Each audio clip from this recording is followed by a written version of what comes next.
this year the Hank-san 27 years anniversary, and good time to bring message to next generation about spirit of Hank-san. And so my age people connect Hank-san, but after my age people no connection, so it's good to way to keep record to the. Yeah. Right.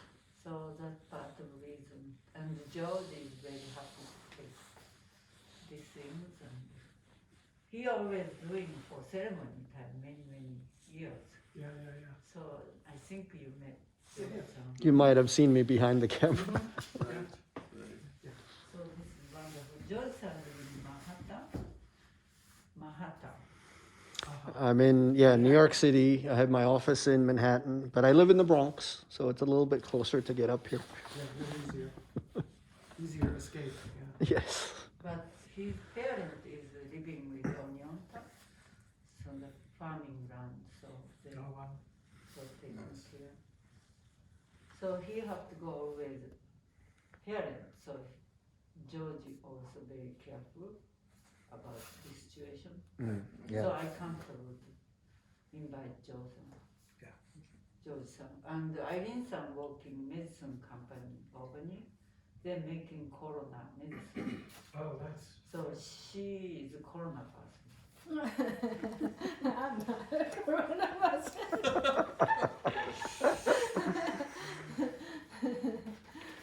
I work for a pharmaceutical company that make medicine to treat corona patients. You work for Regeneron? Yes. Yeah. Well, we'll stay a little far apart from each other here. Are you fully vaccinated? No, I've had one vaccination in about 2 weeks. Okay, so I've had I'm fully vaccinated. Oh, great. I know, yeah. Have you had any side effects even after the second shot? No. Okay. My arm was sore, Okay. but just sore for a couple of days. Not even like when I got the first shot, my arm hurt like hell. You know, for 2 or 3 days, like a hornet sting. Yeah. But second time, it's just sore. My friend have the same experience. Her was a little bit delayed. So usually people get the sudden maybe a day or two get sore. Hers 5 days later, Oh wow. and she got her arm like so sore and she didn't know. Thank you. And so when she looks, it's like swollen like a hornet. But it's 5 days later. Wow. Everybody seems to have different reactions. Yeah. But no, I didn't get sick at all. My wife got a little sick, but I didn't notice anything. It was fine. Which medicine did you have? Moderna. Oh, Moderna. Okay. Okay. And my mom got the first one on Wednesday, and she didn't have anything. She said just like a flu shot, not hurt or anything. Nice. Yeah. So Irene-san is like what to say? Oh, no taker. You'll be the note taker for today's interview. Because George-san doing the put together, film Yeah. together. Yeah. So for editing. Yeah, and then I'll be editing that, and we'll get to review it with you if you feel uncomfortable about something. That we can edit that out. But Okay. So this is comfortable to you? To this kind of interview? Yes. It's okay? It's fine. And after interview, I make snack for you. It's like already. That is dessert. I know. Have dessert first. life is short. We'll have dessert Life first. is uncertain. Ah, Eat dessert first. that's it. Do you have specific questions for us? So, yeah. So first, before you start interview, can you share your name and your name, both of your name? Yep. Larry Becker. Chris Mercogliano. And before many things in interview, you are part of free school. So can you explain about free school all the time when you met Hank-san? What is free school? Right. People don't know what is this. The free school is an inner city alternative school in downtown Albany, New York, which has been in existence over 50 years. It was started by Mary Loya in 1969.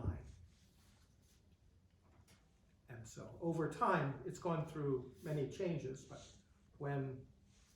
at the time that we first met Hank,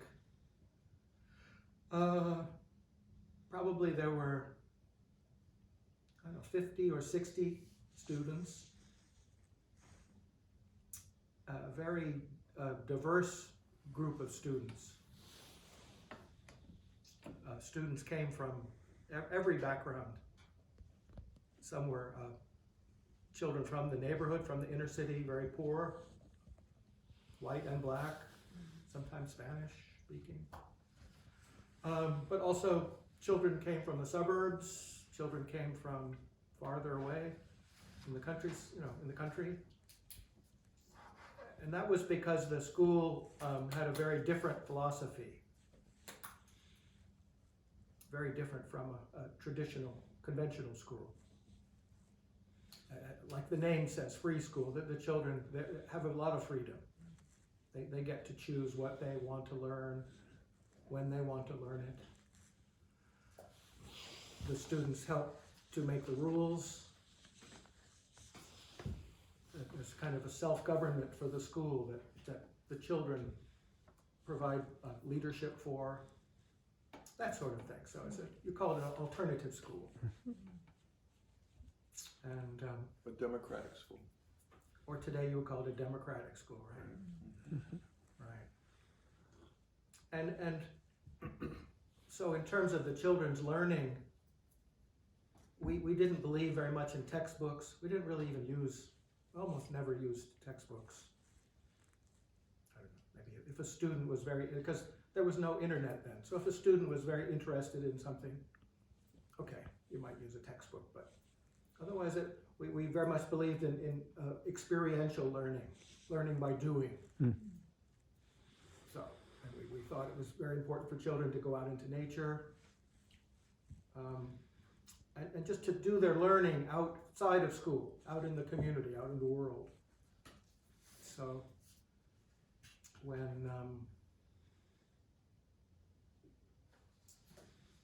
really it was when I already knew Hank, and Larry already knew Hank, but separately Jun-san became a friend of the free school, because in the very beginning, before Jun-san even came here, she was living in Albany, right across the street from the free school. Oh, okay. Didn't know Miss that. Pearson's house. It's a, Liz Pearson. Liz Pearson. So you were at Liz Pearson's. Okay. it's a crazy story, because we knew Hank. Larry and I knew Hank in a different way because of Hank's involvement with Native American people and Native American causes. And Larry and I were involved in Native American things. But then Jun-san's living across the street from the free school, and the crazy thing about her coming to Albany and being right across the street from the school was that, I don't know, like 5 or 10 years before that, the free school took a lot of students to a march in New York, an anti-nuclear march in New York City. We drove down in Mary's Volkswagen bus, Mary and I and about 12 children. And we marched, there was 1 million people there. It was a huge march. And at the march, we had seen this group of Japanese monks as part of the march. There must have been 50 of them. There were a lot of them. They had their yellow robes on, and in front of them there was a very old monk in a wheelchair. So we noticed that, and someone was pushing him. And he was, so they were all marching together. And we had no idea who they were, but they had the drums. They had these round drums and sticks, and they're bum, bum, bum, bum, bum, bum. And we didn't know, which is whatever. They were part of the show. There was so much happening, you know, at that march. Oh my God. So the crazy thing is, you know, so then 10 years later, we outside of the school, we hear boom, boom, boom, boom, boom, boom. And we all go outside. What the hell is that? And it was Jun-san leaving her house. And we saw the robe, and we saw that she was Japanese, and we're like, hey, wait a minute. Were you in New York City? You know, at that nuclear freeze march? And she said, yeah, I was there. It's a good thing they weren't protesting us. Right? So that was amazing. And so then Jun-san started coming to the school. She would come and talk to the kids about, I don't know, anti-nuclear stuff and the problem with nuclear waste and about, you know, things that she was doing. So we got to be friends with her. And meanwhile, we were friends with Hank.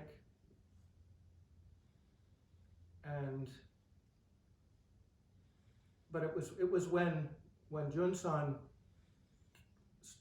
started living in the barn at the bottom of the hill and started, you know, wanting to work on the Peace Pagoda. That's when we started bringing. She called and asked for help, right? She called on one weekend, and the great big stone over there, the Gendai Hoto, was lying flat in the mud. And the See if I can get that for he you. had carved one side in the fall, and that's all he had time to do. And then he came back in the spring, and he wanted to carve the other side, but the other side was in the mud. So we had to, Jun-san asked a lot of free school people, would we help turn the stone, flip it over? Wow. It's a huge amount of weight. Yeah. It's like flipping a Buick. You were here, right? I don't think I was. Oh, you didn't have to come on. It was insane. I heard about it. It was insane because there was so much mud and the ground was so soft that anything you would try to, you know, it was like, okay, we just have to lift it up. Couldn't get leverage. Anything you put into it just sunk deeper. So nothing was working. It was just insane. It was just crazy. But one of the free school guys, he was a boat builder and a really smart guy. So he knew how to use pulleys, and so somehow he rigged up. We sort of built something and managed to lift the stone up off the ground just enough to, and then sat it back down again. Anyway, so that's the first time free school people came. But then when they actually began to build the pagoda itself, then we started bringing free school children. I would come out, other teachers, and we would bring a whole, you know, van full of kids to help, because they all love they love Jun-san so much. Every child loves Jun-san, so they loved coming out here. But they would carry rocks. That's the first thing we did, was just carry 5,000 rocks. Put them in piles, you know, to clear the ground, to put the foundation in for the pagoda. And the kids, they would work all day. Jun-san would give them cookies and tea. Just like she's doing here. And they would work like little slaves all day, and they were happy. They didn't care. It was beautiful. And then when we were starting to, you know, build forms and use hammers and nails, Jun-san, you never threw a nail away. So if you pulled a nail out, because you'd use that piece of wood and you wanted to use it for something else, you pulled a nail out, but then the nail would be bent. And so every nail had to be straightened. To be reused. So the free school kids, they would spend all day just straightening out nails and putting them in. I remember spending a day where we did nothing but pull nails out of wood, just the whole day, and then straighten those nails out. was our It practice. was meditative. That That's was our good practice. meditation, exactly. That was our practice. It felt so satisfying. So free school would, we would come a lot. The kids loved to come. We would come twice a week sometimes, it was just, they loved to be here and the work was interesting and when it was time to pour the concrete, the children would help with that. But then Hank was also, living in his house. And Hank was one of those guys, one of those people who never had their own children. But so they loved children. He just really loved, and kids loved, he was a very sweet, gentle guy. So the kids loved to be around him. So we would always see Hank. And Hank had made all these trails on the other side of the road down the hill on the land that he owned. So he welcomed the children. He welcomed us to come and take walks if we weren't working here. Oh wow, look. So anyway, we would take beautiful nature walks on the land as Hank's guest. And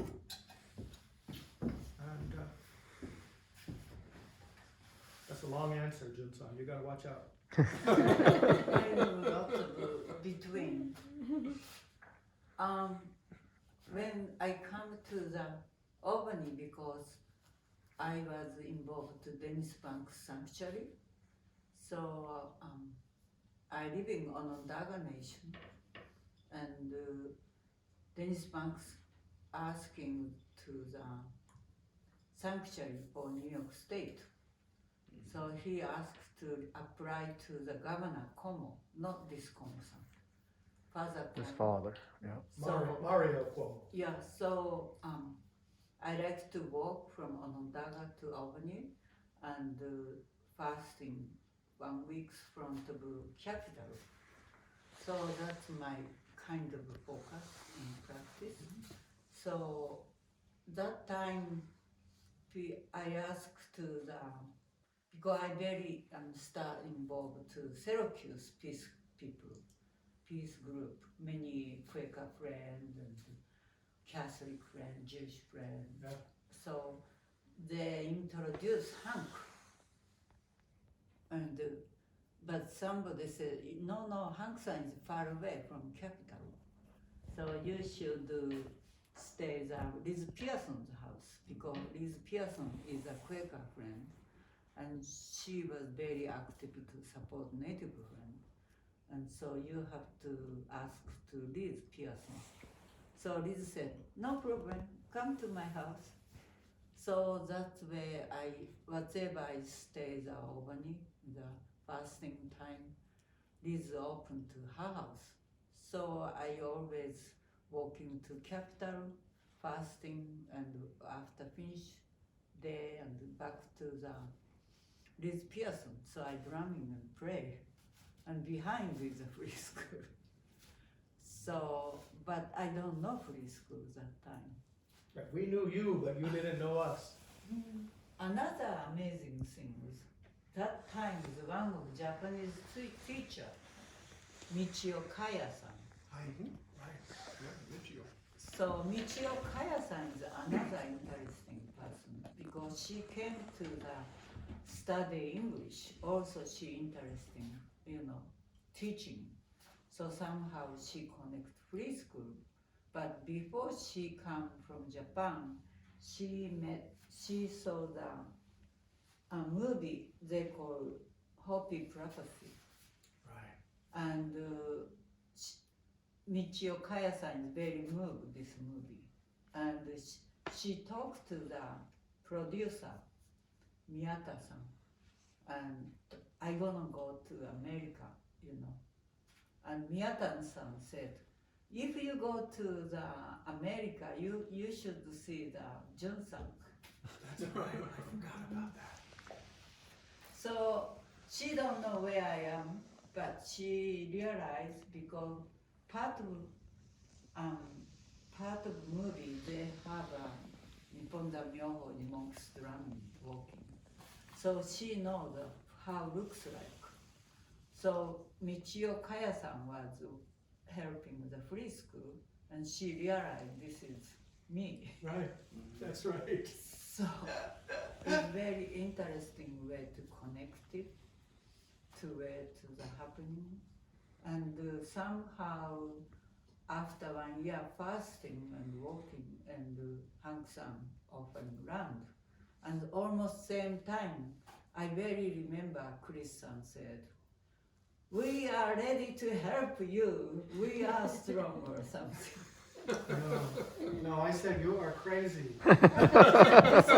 Chris looks like very handsome guy. I got it. I was never handsome. Okay. You see, because Chris and Mary Lou-san went to the Fuji Guruji's anniversary. Uh-huh. Anniversary of Fuji Guruji, 7 years. Yeah. That's also.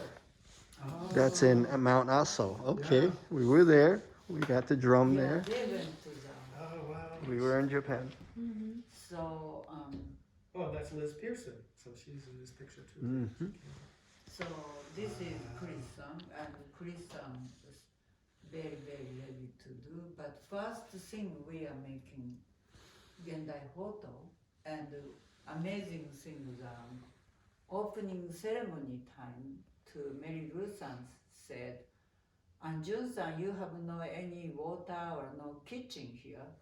We have a rainbow camp nearby here. You can do the, after ceremony, you have a reception to do the rainbow lodge. Yeah. They call rainbow lodge, Rainbow Camp. rainbow camp. Camp. So Camp it's means- very camp wonderful means way. lodge. After ceremony, everybody hungry, and so everybody moved to rainbow camp. And the amazing thing is they have I invite Onondaga grandmother, Alice Papeno. He's a grandmother. I live in her house. So she happy to come to the closing ceremony. And I think grandson came and bring water drum. You were drumming now. So during the water drum, everybody holding the hand. You remember? She had Onondaga social. She had two concentric circles. She had, I think, the men walking clockwise and the women on the outside, I think, walking counterclockwise. Yeah, and then, I don't know if you want to tell him what happened next. Yeah, can you share? Well, there was a water spout. We've been down at Rainbow Camp for years. We'd never seen a water spout on the water. This is beautiful Never sunshine. seen It was calm. We were dancing right next to our camp. The lodge is right on the lake. And we were dancing on the lawn right next to the lake. Right, we were doing these circles, and this water spout came out of the lake and swept towards us and just christened us. Went right over our heads. It Wow. was just absolutely And amazing. disappeared into the sky. With the Wow. drumming and the people moving in these circles. It and was then everyone's miraculous. Like, whoa, what is going on? Uh-huh. Yeah, everybody remember. Yeah. Everybody remember.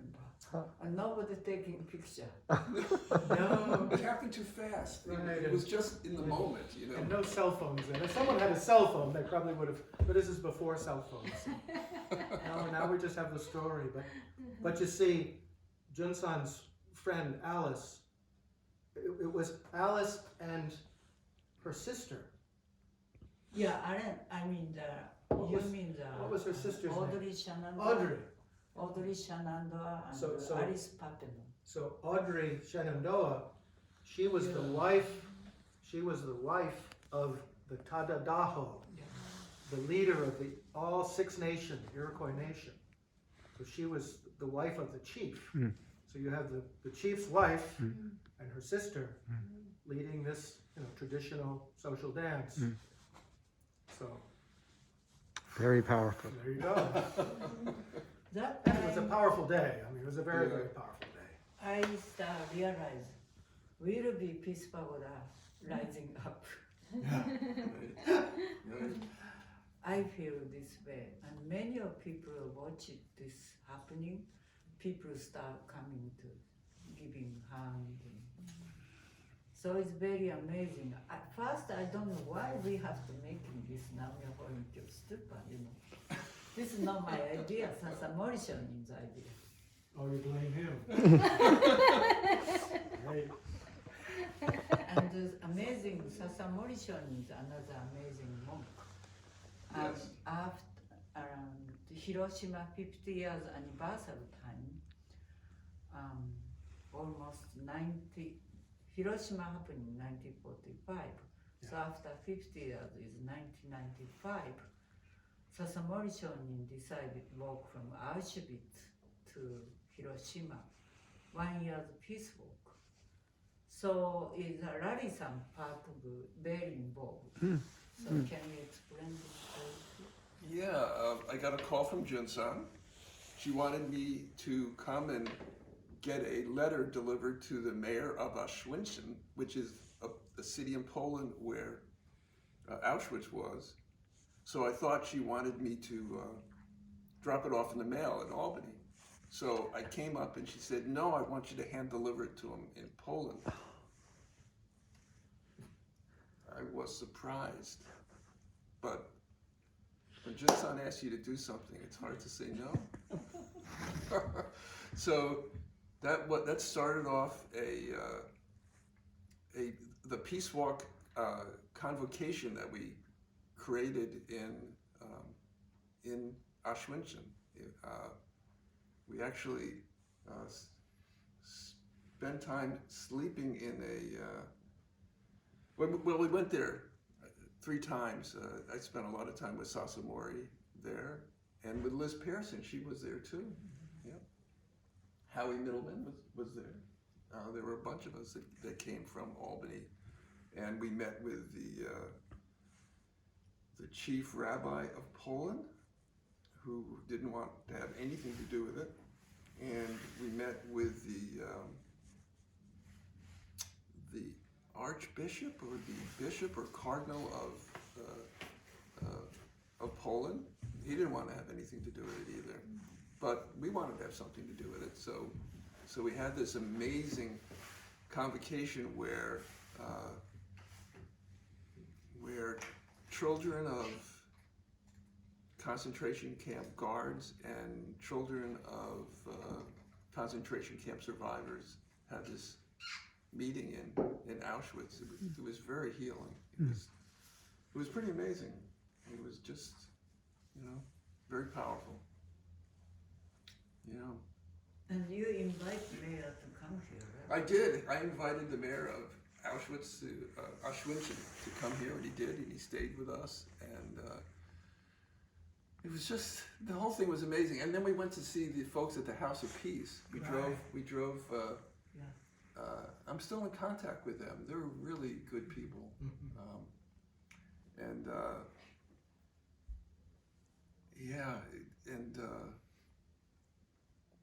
there was it was like a culture. It was a culture shock thing. Poland was just coming out of communism, and it was like beginning to feel its excitement about capitalism. And when we would go over there, there would be people who were trying to do whatever they could do to sell things. It was very organic. Like you'd have women on the streets with large baskets, like baskets this big of strawberries. They were being entrepreneurs. Like they were learning to be entrepreneurs. And they would open up stores, but they would have very little in the stores. But they were like, it was sort of like build it, they would come, They were practicing. They were practicing. And I would take this fella to a supermarket, and he would almost fall over. I mean, it was astounding. You know how the supermarkets are in America. There's just so much produce and so many cans, and there's not just one kind of canned corn. There's 20 different kinds of canned corn, and every size you can think of. And it was, and car lots. Cars were just like, there was hundreds of cars in a car lot, and the inflation rate in Poland then was like 25%. You couldn't borrow money. I mean, there was just no way to do things. So families, he was telling me that families would start building houses out of stone. And one generation would start it and another generation would finish it, and maybe it would take even more than two. And they would have this beautiful stone house in a field that sort of grew with the help of many, you know. So, yeah, the whole thing was very moving. Yeah. And Sasomori and I, we were going through these different towns, and I never could, I'm not, it was the first time I was ever out of the United States except for Canada. So the money exchange was completely crazy. There was like 50,000 zlotys to $1. You know, so we would go and we would buy like a loaf of bread, and it would be some huge amount of zlotys. And I'd be like, no, that's too much. And he'd say, no, relax, Larry. It's $1. It's right. It's like $1.20. It's okay. You know? You have to bring a barrel full of money. Well, they didn't have money in. They didn't have money in. You know, they didn't have a cash register. They just have a drawer, and it would just be filled with different bills of different colors. You know, and you would give them a bill or a couple of bills, and they would just search through. There was no coin. Well, they did have some coins, but it was like they'd give you this money. They'd give you like, you'd give them 100,000 zlotys. They'd give you, you know, Monopoly money. it was just amazing.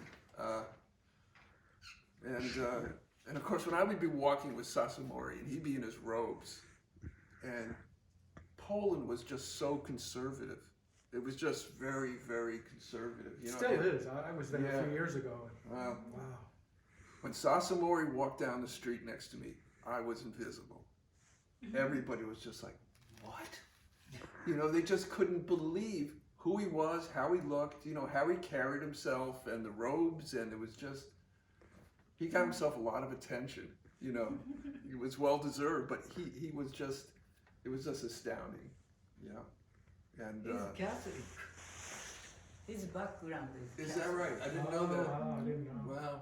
No, he never told me that. Yeah, he is Catholic, still Catholic. Yeah. His mother is a Catholic name.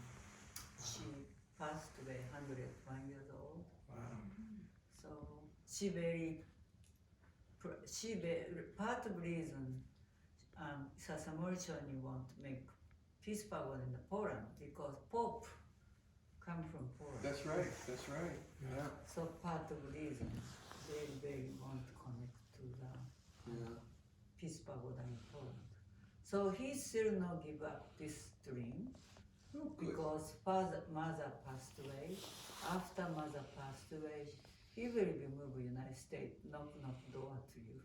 You should knock on my door. Yeah. Yeah. Probably will. Okay. Yeah, Wow. He was a great companion. yeah. Yeah. So it's keep going for peace and Yeah. so this is part of peace pagoda.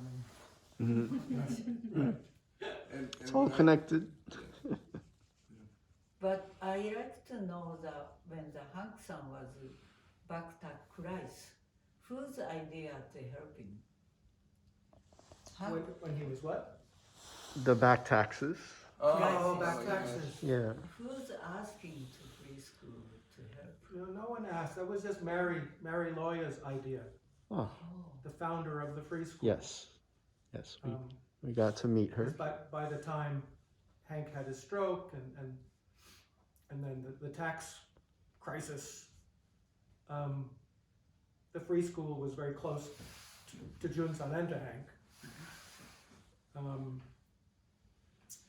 you know, after Hank had his stroke, kids would come and we would visit Hank in his bed quite a lot, just to keep him company. And the kids really liked Hank. And so,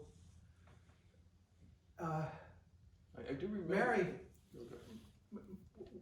one of something that the free school had been doing in Albany was helping poor families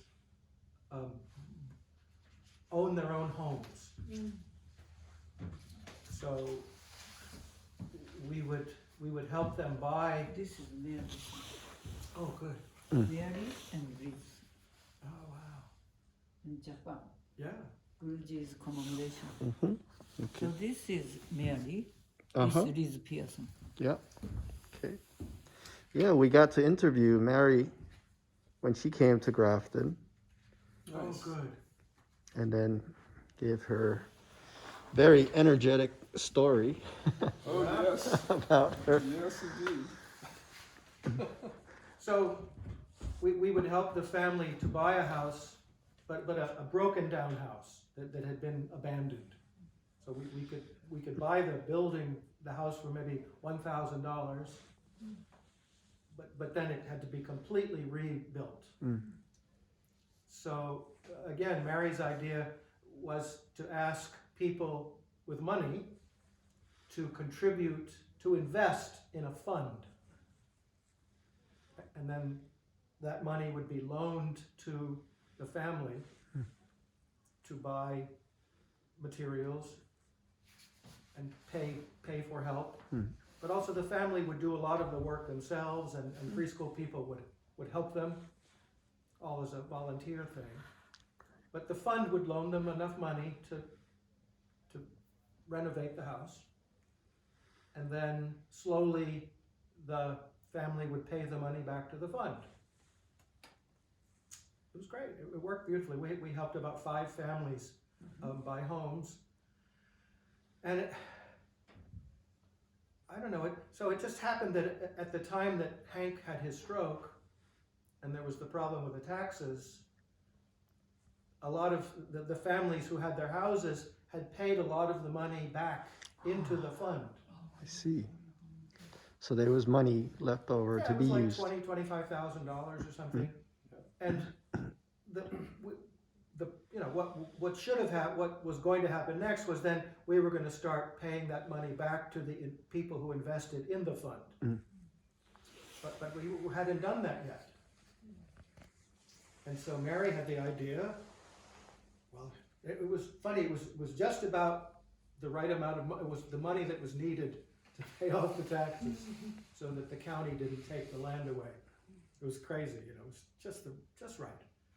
But so Mary said, well, let's ask all of the investor people if it's okay, instead of us paying them back, the fund paying them back, that the free school could use that money to pay the taxes. So that was Mary's idea. And then Mary also had the idea so the free school would use that money to buy the house from Hank for the amount of money of the back taxes. And then Hank would get to stay in the house for the rest of his life. And then after he died, the house would belong to the free school. Mm-hmm. Right. That was all her idea. That's the way her mind always, she loved to make deals like that. Yeah. So everybody very happy to help. Yeah. No, and every one of the investors said, yes, Wow. of course, you can keep the money. You use the money for the land. One other aspect of it is we did get $5,000 from selling Joe. Oh, right. So we got Joe and his wife. Yeah, Joe We and carved Cindy. out that little piece of property, and we sold it because I think we were like $5,000 we needed some short. more, okay. So it was just perfect. And Joe and his wife were really, really, really close with Hank. You know, so that was just fitting to do it that way. Yeah.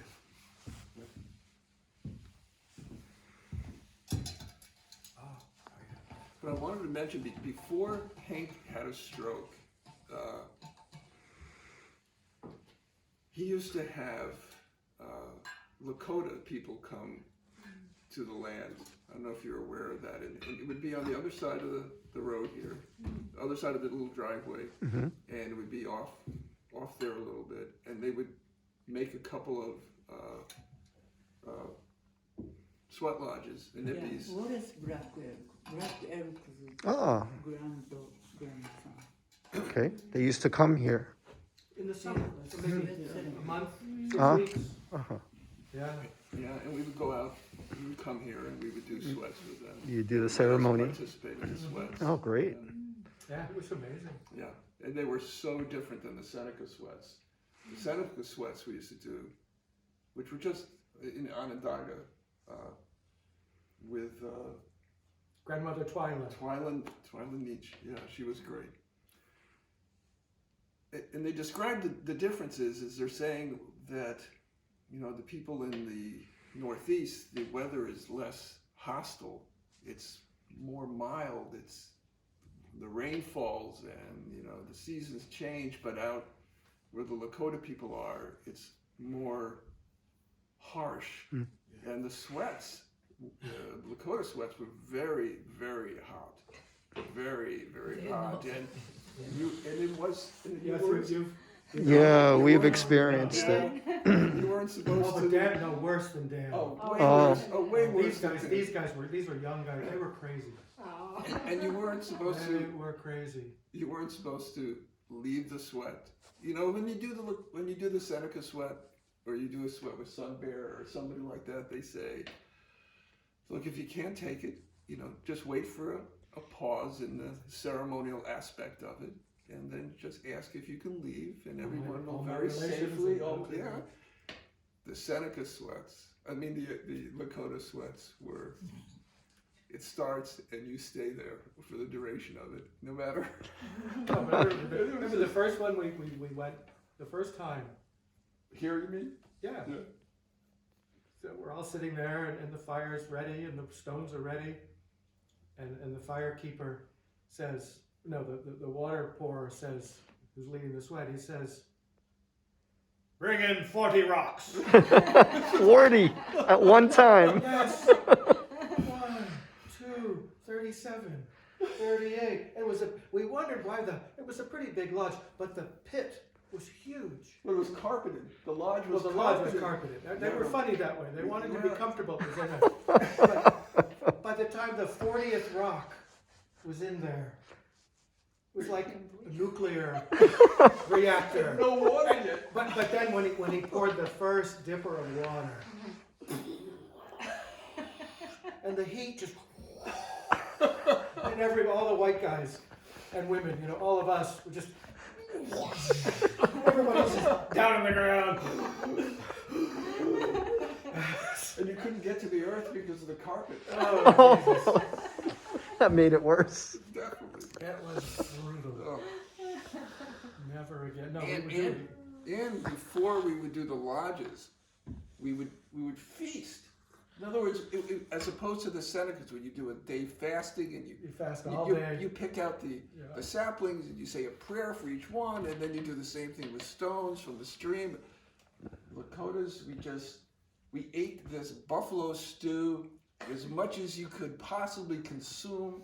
It was like never ending, and then Time for the lodge. right. And when you got out of the lodge, you'd eat some more stew, and then you go back into a second lodge. It was just like different. Those Totally young guys were crazy. Remember, they were all singers. They traveled all around, but they would come here and stay for a while. They were crazy. Yeah. Bunch of young warriors, you know, they really were. Yeah, it was pretty amazing. They were all, they all knew that they could come and stay, you know, Hank had, like Junsan, he had friends all over the country. Hmm. Yeah. Hank's, you know, my house is your house, you know. Mm-hmm. That's how Hank felt about it.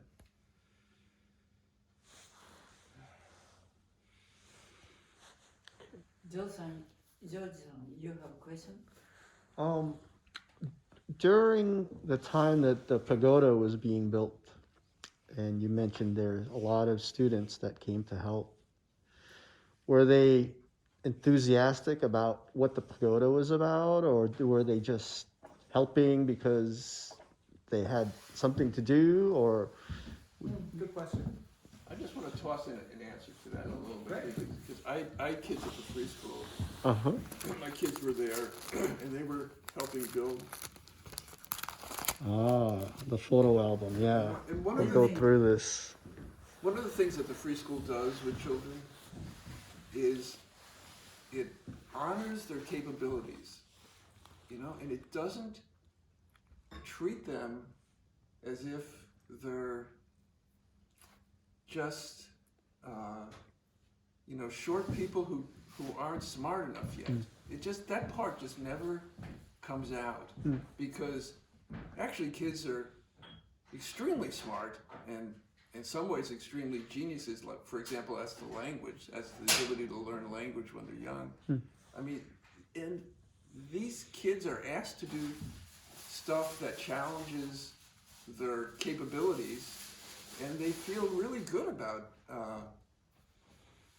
that challenge. They feel respected, so that I felt like my kids were always very well respected, you know, at the school and appreciated for whatever, you know, abilities they had to contribute. Yeah. Yeah.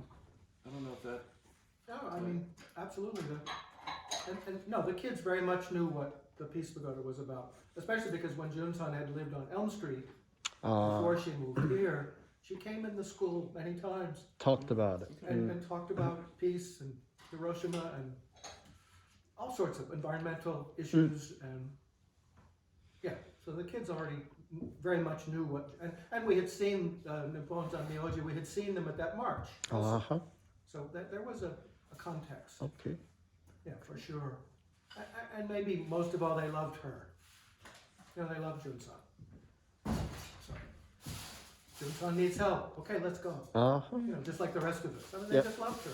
They wanted to be around her and help with her project.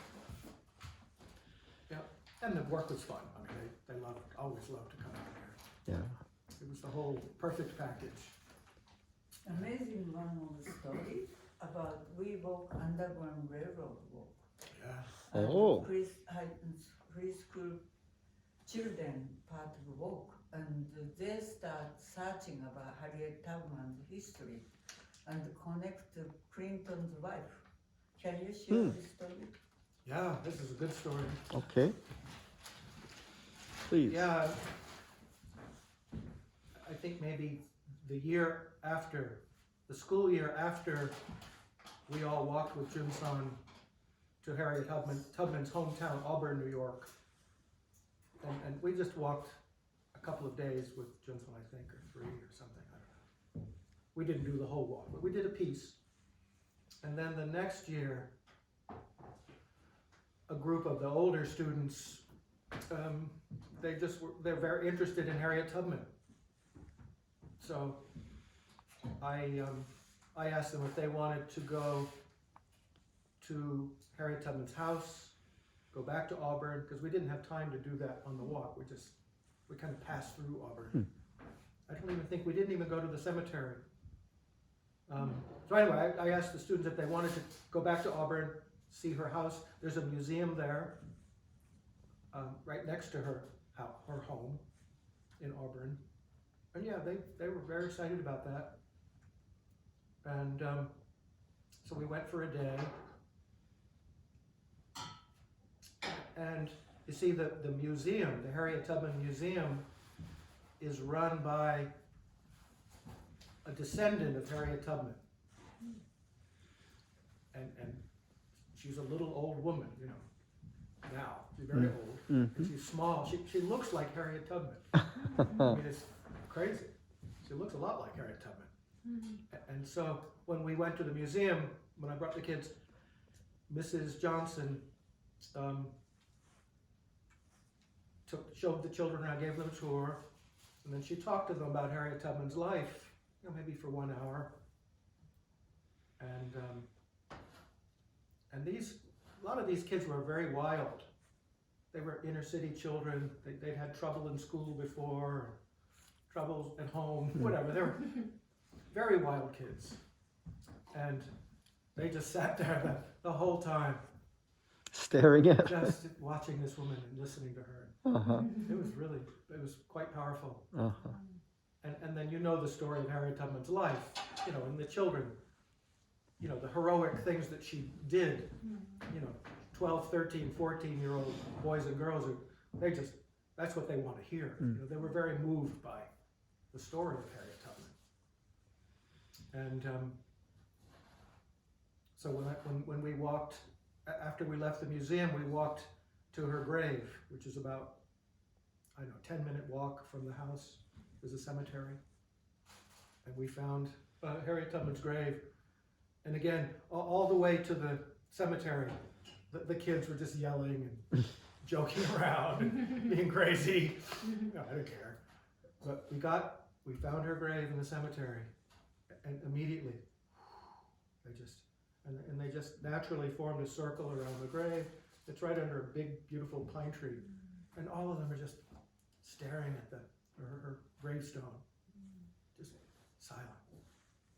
And you could just see that they were, remembering the things that they had just learned and whatever. They were very moved. This is really something. I learned something important that day, but then when we were driving home, back to Albany, the kids remembered that Mrs. Johnson had told them that when Harriet Tubman, she was part of the Army of the North during the Civil War.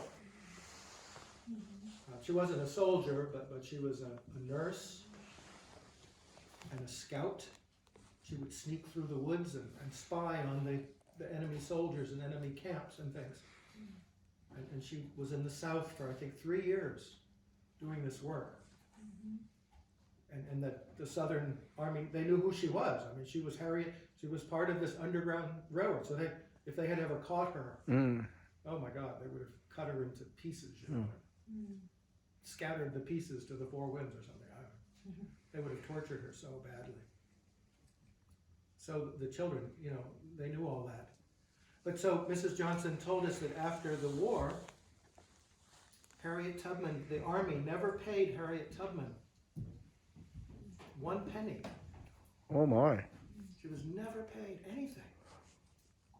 And she served for 3 years, in combat. So she should have gotten extra, when a soldier fights in combat, Yep. they get extra money. Yep. And so on. And she got nothing. And then she also didn't, after soldiers retire, when you retire from the military, you get a pension for the rest of your life. She got nothing. And so the children remembered that as we're driving home, and they just started getting very upset. They just couldn't believe how wrong that was. And so they were angry, and they're talking to each other, and I'm driving, and they're talking to me, and we got to do something, Chris. That's not right. Well, what do you want to do? I'm going to write a letter to the president. But I said that, but Mrs. Johnson had told us that the family, the Harriet Tubman's descendants, had gone to President Clinton, I think 2 years before, and said, the government never paid Harriet Tubman for her service. Well, you should do something about that. And they didn't do anything. So I said, I just said to the kids, I'm not sure it's going to help to write a letter to the president. They tried that already. Oh, well, and they didn't know. But I thought, oh, wait a minute. So I said to the children, one of your New York State senators is President Clinton's wife. Maybe you could write to her. She's a woman. Maybe she would listen. And the girls in the van, were like, yes, that's what we'll do. We're going to write to Hillary Clinton. And the next morning, I think there were 4 girls. It was a small class, only 10 children. So 4 or 5 girls. They got around the computer, and they wrote a beautiful letter telling Hillary Clinton the story, and they nailed it. And maybe 4 days later, I got a phone call at the school, and it was Hillary Clinton's assistant calling from Washington to say, well, the senator read your student's letter, and she wants to meet with them. Wow. This is a very important issue. And we could have met with her. We could have waited and met with her. Every senator has an office also in their, obviously in Washington, but they also have an office in their home state, right? And they go back and forth. But no, I said, because I thought a trip to Washington, that would be pretty cool. And so I said, we'll come to Washington, because that's where she was. That way it would be right away. So I think we made an appointment for 1 week after that. And it's a much longer story, but we did other things as well. But the children met with her right on the steps of the Capitol one afternoon, and they got to talk to her. She was very busy. It was a very busy time, but anyway, she spent 15 minutes with them, and the kids were amazing. There were about 10 students, these wild students, but they were so clear. They had practiced a little bit, but who would say which part of the story. So they kind of took turns, and then she had some questions, and they were so convincing with her that she said to them, "Wow, you kids are amazing. I am so thankful that you took the time to come here. You're absolutely right. This is very important. This is a terrible injustice. And it's terrible that it has gone on for so long." And so she says, I can't fix this myself,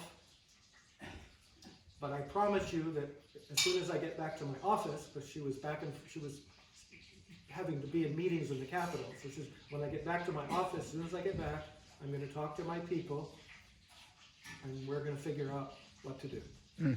So she said, I promise you we're going to do something. And the kids were like, okay, thank you. And I got a picture, I have one of those pictures, a very cute picture. She sent us all big copies, of the picture later.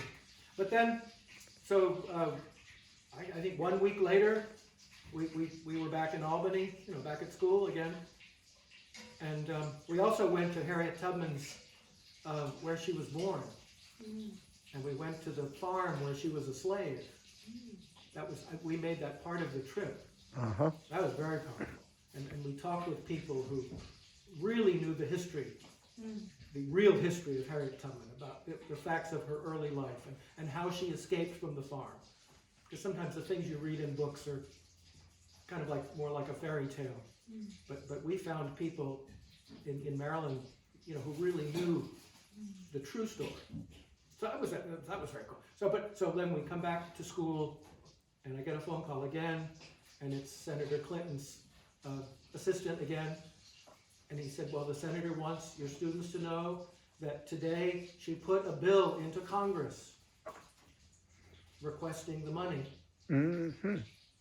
that the government never paid Harriet Tubman. And he said, well, we can't promise you it's going to pass, then it has to be voted on, but this is what we've done, and we'll let you know how it goes. And again, 2 weeks after that, phone call again, and the bill had passed. Wow. Yep. The money was granted to the family. So that was That's pretty amazing. really amazing. That Great was story. Wonderful. just because of those kids cared that much to go to someone who could correct the problem. And it was beautiful. It wasn't a lot of money. It was about $12,000. And my being a teacher, of course, I said to the kids, but I said, how it is, how 100 years ago, 5 cents could buy, a whole bag of candy. Right. Or $1 could buy, and whereas today, you can only buy this. Money, inflation, we talked about inflation, now money is not worth as much. So so we talked about, that $12,000 that the government owed Harriet Tubman in 1900 was worth a lot more money in 2010 or something, whenever that was, 2005, I forget. I don't remember the year. And so we talked to someone, an accountant kind of person, and I also said, and you know how when you loan someone money, Right? like when a bank loans you money, you have to pay them extra back, you have to pay them interest. Mm-hmm. And we talked about how, so really the government, this has been a loan, the family has been loaning the government this money for all these years. So we actually, before we went to see Senator Clinton, we did the math, and it was actually $1.2 million Uh-huh. Out of the original 12,000. that Yeah. she was owed, the Yeah. family was owed. And that's actually, and the children had put that in their letter to Senator Clinton. Uh-huh. They had said, no, we think the government should pay in today's dollars, Mm-hmm. not just the 12,000. Yep. And they explained that to her at the Capitol. But anyway, that was never going to happen. And so it was kind of a token thing. But that $12,000 turned out to be the roof over the museum in Auburn, New York. It's kind of a poor museum. They didn't have much money. So the roof was leaking. It had been leaking for a long time. So it was enough money to put a new roof on the museum. So but the kids great. were very happy. Wow. You know, it was a very real contribution to, Yeah. to the family. Oh, that's great. Well, thank you for that. That's a wonderful, wonderful story for One them. story is they made it high school name of Harriet Tubman. Right. Then a few years later, because the free school only went through 8th grade. Oh, okay. But, oh my God. But then a few years later, Wow. a group of people started a high school kind of extension in another building. Uh-huh. And then They were able to named it create. Harriet Tubman Democratic High School, And that currently is still in, No, it functional. closed maybe 5 years ago. oh, okay. The free school is still open, but no, Harriet Tubman, Hmm. you know, they just kind of ran, it was always hard. The children, again, the students were very poor. Mm. They couldn't pay much. Mm-hmm. It was hard to get grant money, and it was a private school. So Mm. So this is ketchup, is the sauce, and this korokke. So just break it. Hi. Okay, we're gonna take a break.